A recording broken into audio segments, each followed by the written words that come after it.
లింగడి లింగడికేంత జంగడి లింగడి లింగడికేంత జంగడి సిద్ధామని అన్నాము.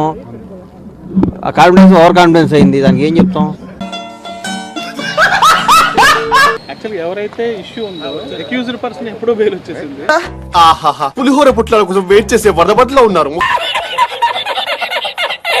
వైఎస్ఆర్ కాంగ్రెస్ పార్టీకి ఎదురు లేదు. ఎవరా మీరు? ఏంటి ఏళ్లపడ లేకుండా? జగన్మోహన్ రెడ్డి గారు ముఖ్యమంత్రి మరొకసారి అవుతారనడంలో ఎలాంటి జగన్మోహన్ రెడ్డి గారి ఆలోచన విధానం ఏదైతే ఉందో మిమ్మల్ని అందరినీ భోగి మంటలేసి కాల్ చేయాలి. శని వదిలిపోద్ది. అక్రమ అరెస్టులు గాని ఇలాంటి తెలివితేటలకి ఎంత తక్కువ లేదు నీకు. వైఎస్ఆర్ కాంగ్రెస్ పార్టీ అబ్బో, అది పెద్ద క్రికెట్ టీం. పిక్క మీద ఎంటికని కూడా దొరకలేవని సందర్భంగా తెలియజేస్తున్నాను.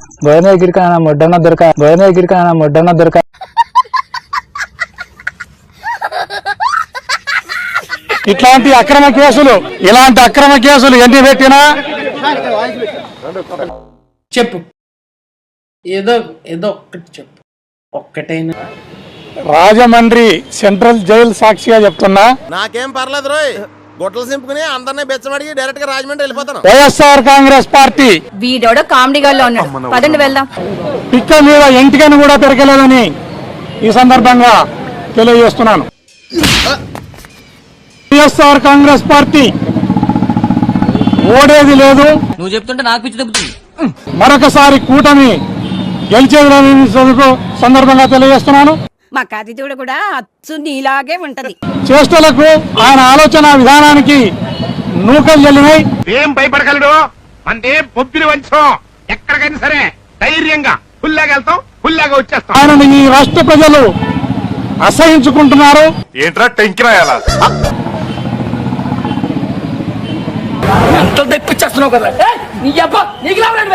ముందుకు వెళ్లాలని ప్రయత్నం చేస్తున్నాడు. విజయవాడ పోలీసుకు తీసివలసిన దైత్యం వదిలిపోయేది. సహకరిస్తానని సందర్భంగా తెలియజేస్తున్నాను. ఈ రోజు బయలుదేరు. ఒకసారి ఫ్లాష్ బ్యాక్ గుర్తు తెచ్చుకో. రేయ్, నన్నంత తేలిగ్గా కొట్టేకిరా. ఈ ప్రభుత్వము తప్పుడు కేసులు అక్రమ అరెస్టులతో ముందుకు పోతుంది. అన్నా నువ్వు ఎక్కడికో వెళ్ళిపోయావన్నా. దీనికి తగిన మూల్యం ఈ కూటమి ప్రభుత్వం చెల్లించుకోక తప్పదనేది పులే పులే సరే రావయ్యా పులి. ప్రభుత్వ తీరును తీవ్రంగా ఖండిస్తున్నాము. వద్దు మావా అని అరుస్తుంటే బొబ్బిలి వంశం బొబ్బిలి పులని లోపలికి వెళ్ళావు. ఇప్పుడు చూడేమైందో. తీవ్రంగా వ్యతిరేకిస్తున్నారు, ఖండిస్తున్నారు.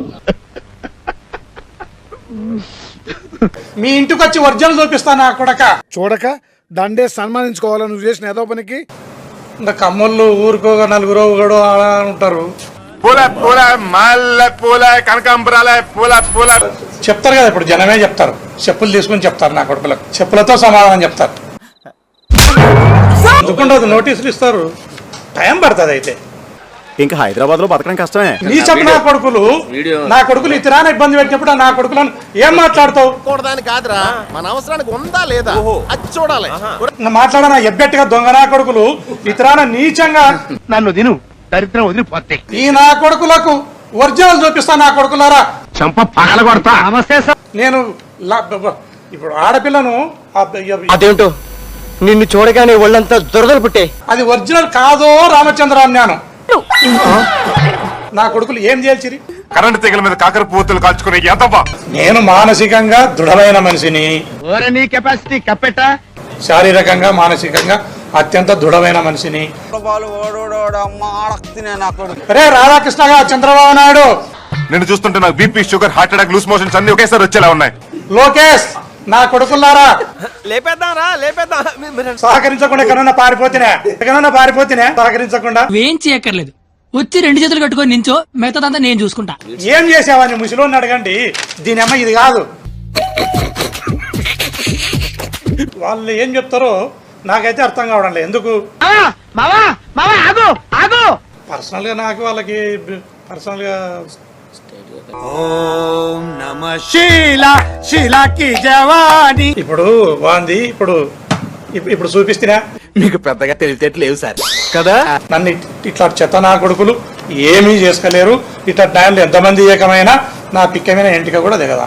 నువ్వు అమ్మాయిల బ్రోకర్ అవి, నీ రూమ్ లో అంతా బ్రోకరిజం. నేను మర్డర్లు చేయించినాను, మానభంగాలు చేయించిన ఈ వయసులో నువ్వు ఉండి మాత్రం చేసేదేముంది? వాడిని అడగండి ముసలి నా కొడుకును, చంద్రబాబు నాయుడు గారిని అడగండి.